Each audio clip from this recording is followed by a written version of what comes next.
Well, when Reverend Victoria asked me to speak this Sunday on how unity changed my life, my first thought was, how can I do that?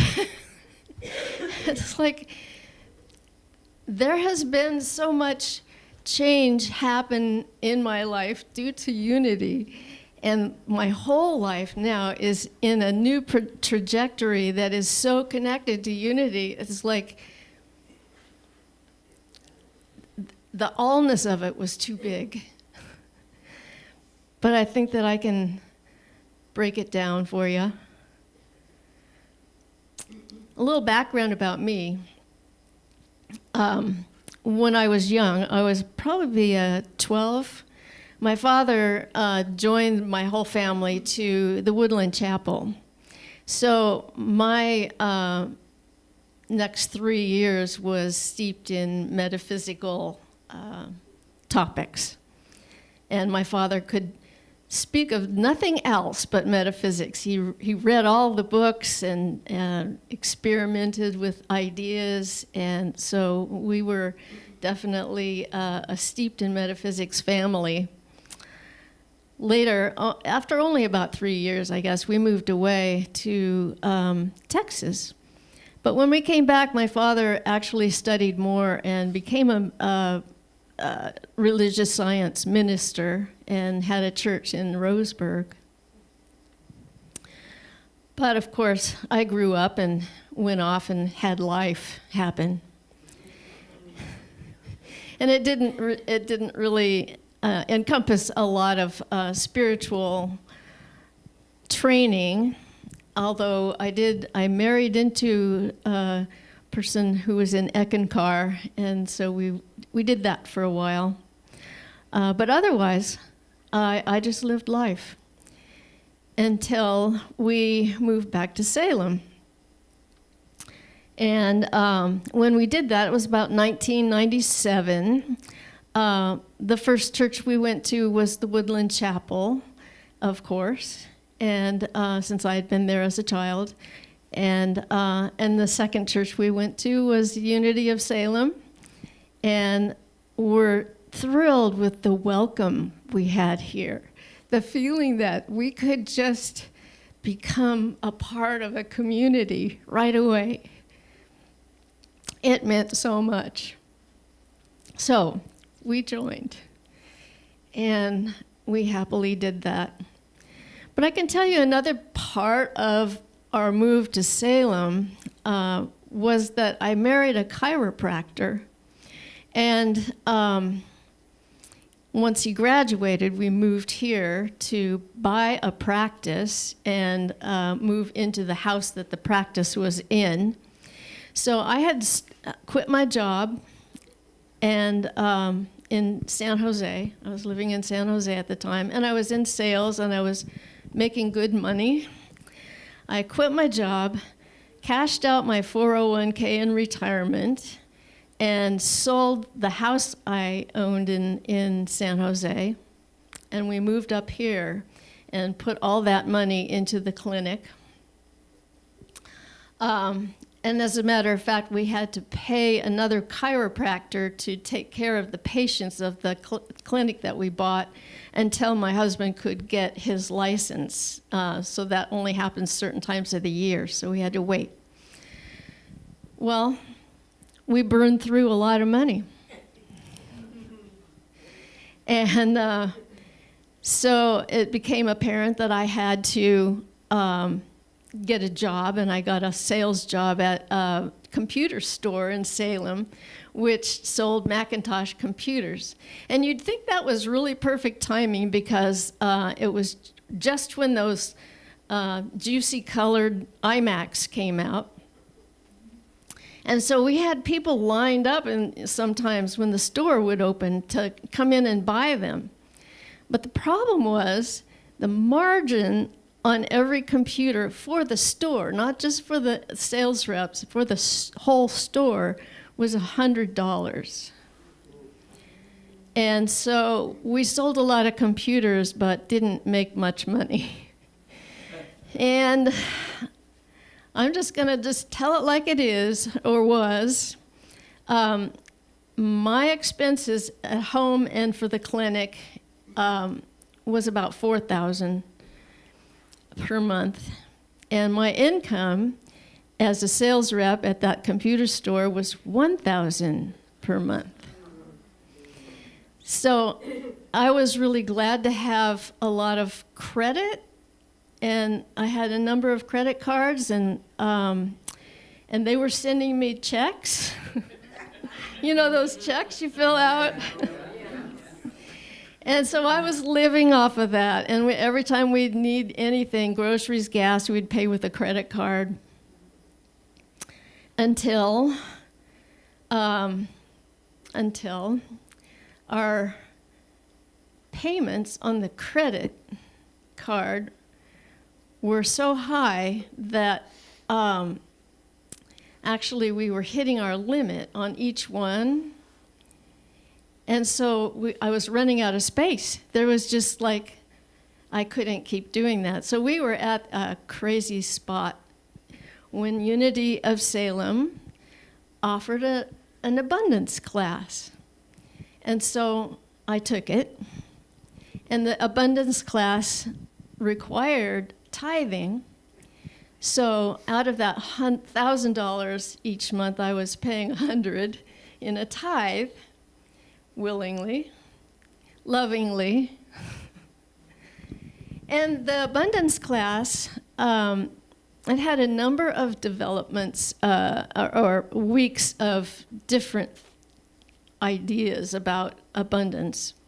And one of the weeks, it was about loving ourselves and loving God. And I developed this little affirmation I would say whenever I was in the car. I would say, I love you, God. And then I would hear God say, I love you, Denita. And that just, it meant so much to me. Somehow it just changed me. And right at that limit of my income, I was home one day and I got a phone call. And it was someone I knew from my I worked for Beringer Mannheim, which had turned into Roche. They were purchased. And she says, well, I'm a manager now, and I was just wondering, we have an opening in Seattle, and would you be willing to take that territory? And I thought, well, yeah. So can I live here and just travel up there each week? And she said, well, you have to have an address there. So I went up and I rented a little room in a house. And I'd go up there every week on a Monday and come back on Thursday night and spend Friday as an office day at home. And life was good again. It was a six-figure kind of income, so we were like, whew. So that abundance class really taught me a lot. And then the outcome, getting that job, was totally out of the blue. So I love that. That's just, it's amazing. And I think probably the best thing for me at that time was that Unity did offer all of those classes and ways of understanding about Unity principles. Well, I had always wanted to have a farm. And when I moved up here, that's what I had thought, is like someday, whenever I can, I'd really like to have a farm. But I lived in town. And Unity had a terrible problem with blackberries. Some of you remember, the blackberries went all the way down to the road, and they were as high as the ceiling. And so the BLM next door was telling the board that they had to cut back that blackberry because it was causing a problem with being able to see cars coming on the street, so you couldn't go out of the driveways without, being hit. Well, I had always wanted cashmere goats for my farm. And so I proposed to the board that I would fence in that area and put goats in there, and they'd eat all the blackberries. And they did. So I had my farm. That was fun. I'm hearing clapping. I don't know where that came from. But, I was also finding that I was limited in my manifestations. Actually, we finally sold the house that we were living in, and so I was able to buy a farm. But then I was lamenting, I always wanted to have this farm, but now I have to work so hard in order to support the payments on the farm that I don't have any time to farm. Well, at that time, we were also offering A Course in Miracles classes, or not exactly classes, but meetings. And so I studied A Course in Miracles actually 3 different times as I've been in Unity. And it helped me develop an awareness of 2 things. One is that deep well of peace and love that's inside that I can always tap into. And the other thing was a willingness to let go of my ego thoughts. Ego thoughts, I've said this before, ego thoughts are often so attached to our belief in our identity that they're hard to let go of. I mean, what would I be without my ego thoughts? Who am I without them? And so developing that willingness was something that was key for me to be able to let go easily and to recognize when it's an ego thought. And usually that, in case you're wondering, is how a feeling. If you're uncomfortable, if your thoughts are making you feel angry or sad or pinched in the heart, then, that's an ego thought. Because the God thought is peace, love, all of that. So I learned to tell the difference, and I became willing to let go. And I think that was probably one of the most important things. Well, later, I started working for Unity in the office. Maybe it was concurrently, especially with the Course in Miracles, since I did it 3 times. And I started seeing a lot of, there was a lot of stuff going on. And we've been through quite a lot of turmoil. And I started wondering, here Unity is, and we offer all of these classes, and we have these Unity principles, and we have tools in order to be live a more spiritual life. And so why is it that we go through turmoil? How is it that we don't always know how to walk the Unity principles, how to make them work in our lives, and what happens when bad things happen? And I'm talking about personal bad things as well as general. How do we deal with that, and how do we know how to use those tools? And when I started pondering that, that's when the muse kicked in, and I started having this story in my head about someone who has bad things happen to her, and learns from others how to deal with that and how to get through it. And that was the way my book got started. And so it took a long time. It took a long time just to decide to write that book. The story would go on in my head, and I'd be in the shower and I'd be thinking that story, or I'd wake up in the morning and the story would be there, and I finally went, okay, I'll write it.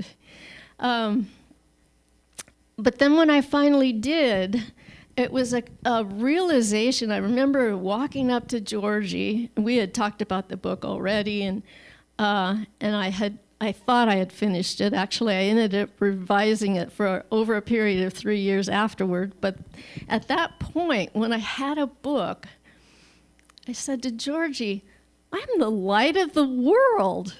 It was like an amazing thought that I would have some light, brilliant light that I could give to the universe in gratitude.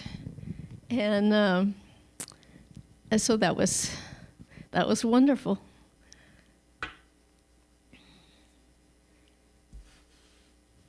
Yeah. So what does unity mean to me? One of the things that had happened, or that I had decided a few years ago, was to be committed. So I've been with Unity now for 27 years. Pat, I was just calculating. It's like, oh my gosh, 27 years.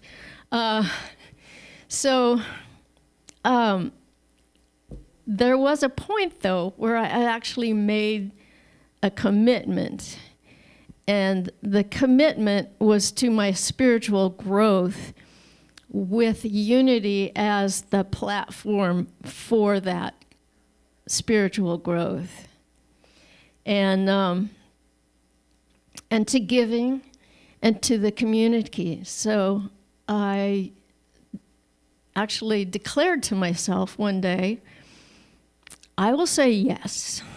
I will say yes whenever I'm asked to do something for this community, as long as my heart sings with it. So the only reason I would say no is if I couldn't get a heart sing out of it. But that doesn't mean that it has to be something that intellectually I would normally say yes to.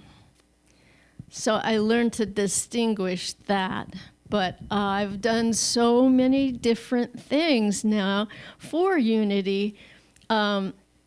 One time we were all asked, who would like to join the youth department and teach Uniteens, which are like the 13-year-olds. And I thought, that is the last thing I would want to do.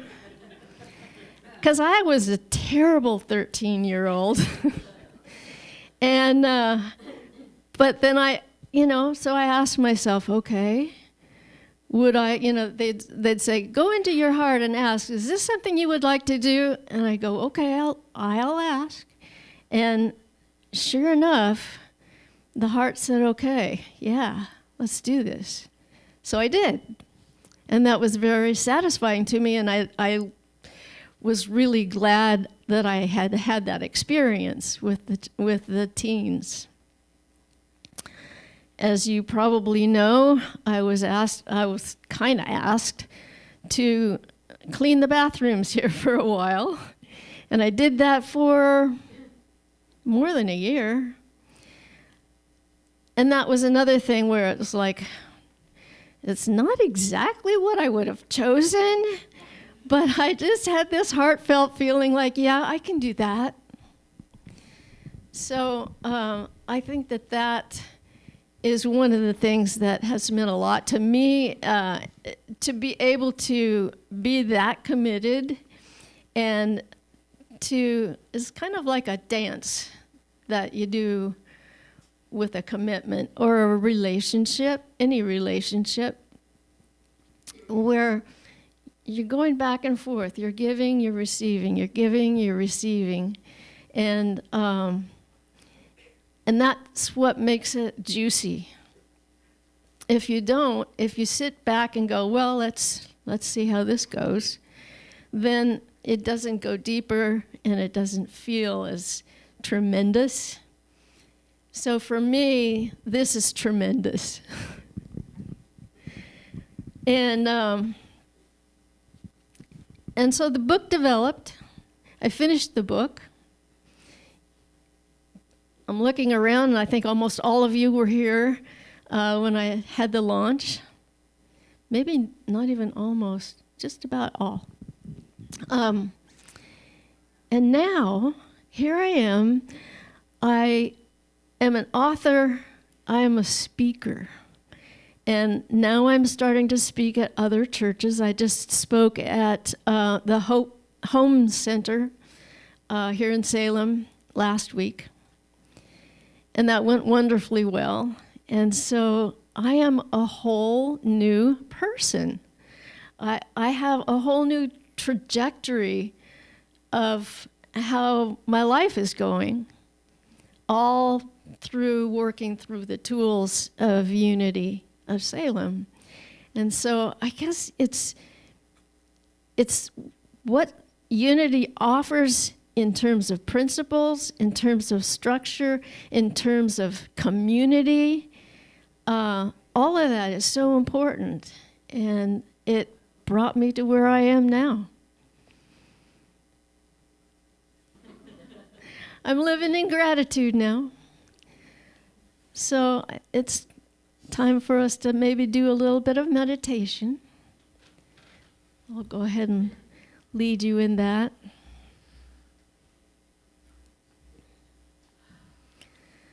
I hear a nice sigh. As we relax,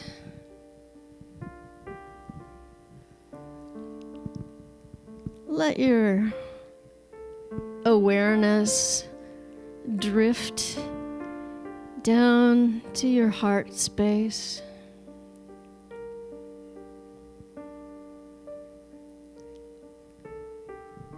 Be there in the heart of love.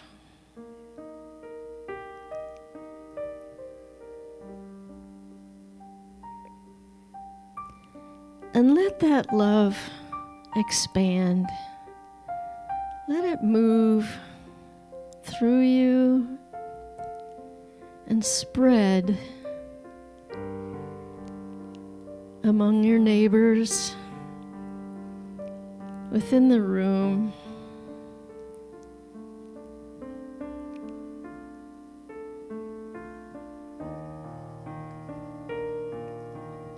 Let gratitude swell for all we have here.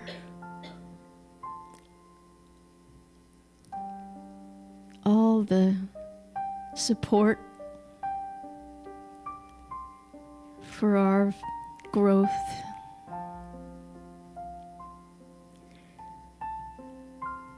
And for the God source that we know that we all are.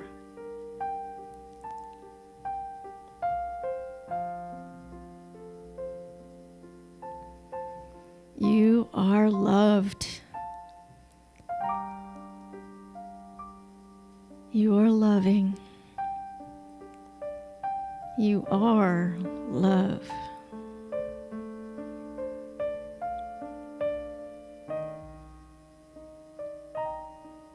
And you are all the light of the world.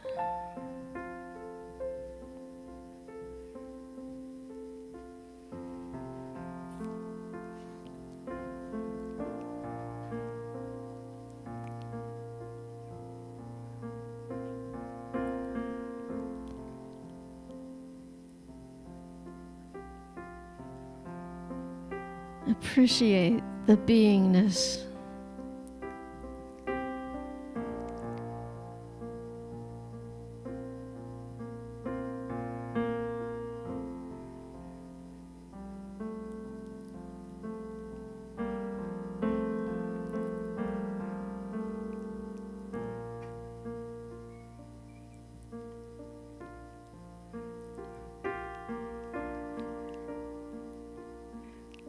And let yourself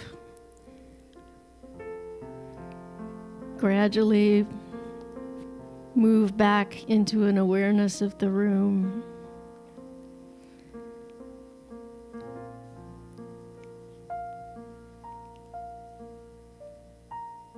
Being more aware of your individuality now.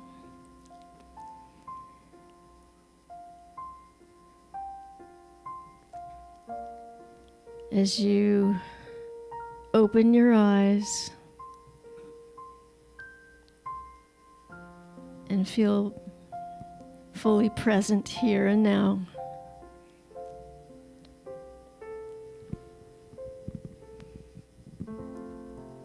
And so it is.